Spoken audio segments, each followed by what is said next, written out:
Finding comfort in food is common and is a practice known as emotional eating. It can be a cycle that's tough to break. Those who eat their emotions, as I like to say, suppress their negative feelings and emotions with food. What's worse is that you may even feel guilt or shame after eating, and this leads to a cycle of excess eating, which may lead to more serious conditions like obesity and even heart disease. Here are 5 ways to stop stress eating. One way to stop stress eating is with awareness. Now, in my book Unbreakable, I share how to spot the difference between emotional hunger and true physical hunger. One of the major cues is that physical hunger comes on slowly or more steadily versus emotional hunger, which comes on abruptly, and there's a need to just cater to it right away. Another cue is with physical hunger, you can typically stop eating when you feel full, versus emotional hunger, where you feel the need to continue eating even if you're full. A great way to track this is with a food journal. A food journal will tell you what, why, and how much you're eating. It will also give you cues if you choose to write it down as to how you were feeling in that moment, before you ate that food or after you ate that food, if you feel feelings of guilt or feelings of shame. Remember, there is power in writing things down. Again, writing things down helps with that accountability, and it helps you to see things in black and white. Find relaxation techniques. If you feel that you're a stress eater, you probably are, which is why it's really important to get ahead of the problem by finding some relaxation techniques. One of the techniques that I like to recommend is meditation. And during meditation, if you want to make it even more powerful, you can repeat positive affirmations. The affirmation should set the intent of how you want to feel.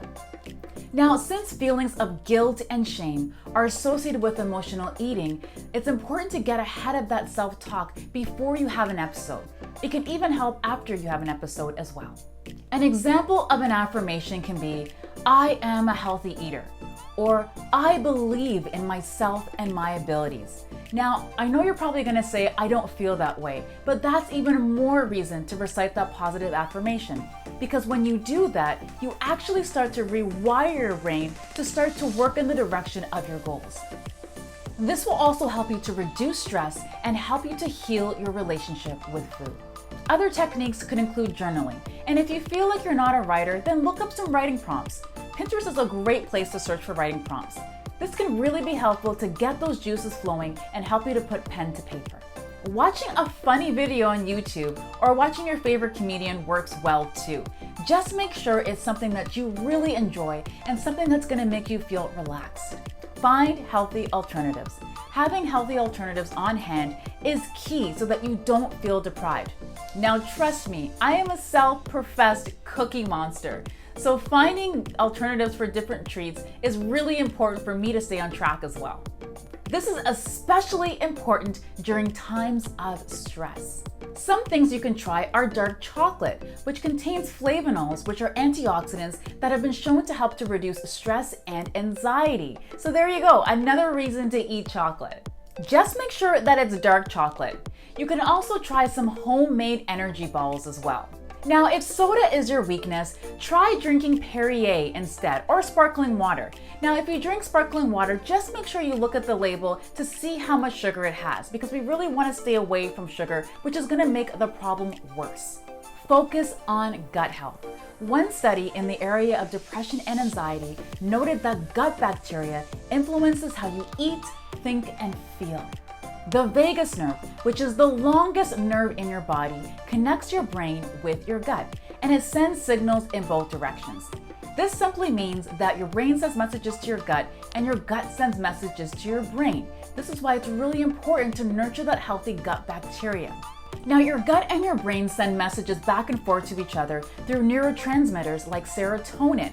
So serotonin is that feel-good neurotransmitter, and that's in short supply when you're feeling anxiety or when you're feeling depressed. Recent studies are showing that serotonin is actually produced in the gut. This is why it's key to focus on gut health with helping you to reduce stress and anxiety. You can enhance your gut health through probiotic foods, so things like Greek yogurt, kefir, sauerkraut, and miso. Probiotics help to introduce beneficial gut bacteria to your gut. Again, this is going to really help to elevate your mood. Get moving. Exercise is when stress is actually a good thing. Through your body's stress response, exercise transfers benefits throughout your entire body. Exercise is one of the best ways to course correct a damaging stress response that may be causing you to overeat. When you exercise, it actually rewires your brain and sends messages to your brain that you're thriving. Now, this can be as simple as a walk or a quick jog around the block. This is going to help to actually change your state and change your focus on food. It can be as simple as a quick jog, a walk around the block, or even a quick yoga routine. Exercise can be particularly beneficial during stressful times as it changes your state from focusing on food as a solution to relieve your stress. Yoga also promotes mindfulness, which helps to positively impact your emotional, mental, and physical health. Now, there's even more nutrients that are essential for boosting your brain power.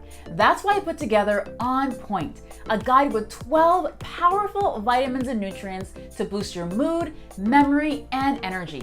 You can grab it by clicking on the link in the description below. Thanks for watching.